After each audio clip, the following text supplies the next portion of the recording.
আবির আলী ও মারুফা বেগম এই দম্পতির জীবন একসময় চলত বাঁশ বেত ঘিরেই।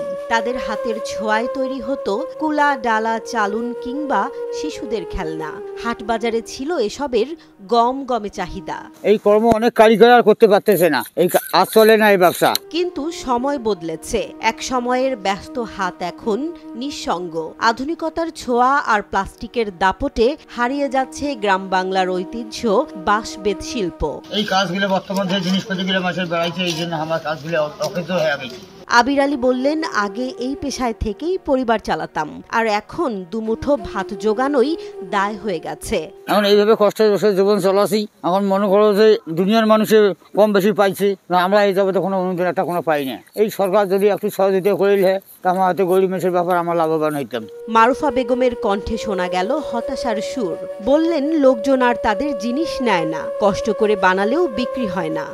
কাজ বহুদিন হতে করি, বাপ দাদা করছে, আমার শিখিয়ে বহুদিন হতে করি। তিনি বলেন, বাঁশের দাম বেড়েছে, বাজার হারিয়েছে চাহিদা। সরকারি সহায়তা নেই, প্রশিক্ষণের অভাবের কারণে একে একে হারিয়ে যাচ্ছে গ্রামের কারিগরেরা। এই আগে যে বাসগুলো ছিল, বাসের দাম খুব কম ছিল, 50 টাকা 100 টাকা হলে বাস হইতো। এখন সেই বাস নাকি 240, 300, এমনকি সময় যখন আইছে তখন এখন 280 টাকা মতো নাকি বাসগুলো। এখন তো এই মালের এখন তো মাছ পোষায় না। এই খালি কাজগুলো করি ঠিক লেখা কোন রকম ধরিয়েছি, অনেক এই কারিগর বন্ধ হয়ে গেছে। তবুও আশা হারাননি এই দম্পতি। বললেন, সরকার যদি প্রশিক্ষণ, সহজ শর্তে ঋণ দেয়, সেই সঙ্গে কাঁচামাল সহজে মেলে, তাহলে আমরা পারি আবার ঘুরে দাঁড়াতে। কারণ দুনিয়ার মানুষ অনুদান পায়, আমার তো কিছুই সরকারের পাইনি। সরকার যদি একটা অনুদান করলে হয়, তাহলে হয়তো সংসারে উপকার হলে। এই শিল্পের পতনের ছায়া শুধু আবির মারুফা নয়, ঝিনাইদহের কালীগঞ্জের শ্রুতিধর এলাকার বহু পরিবারকে গ্রাস করেছে।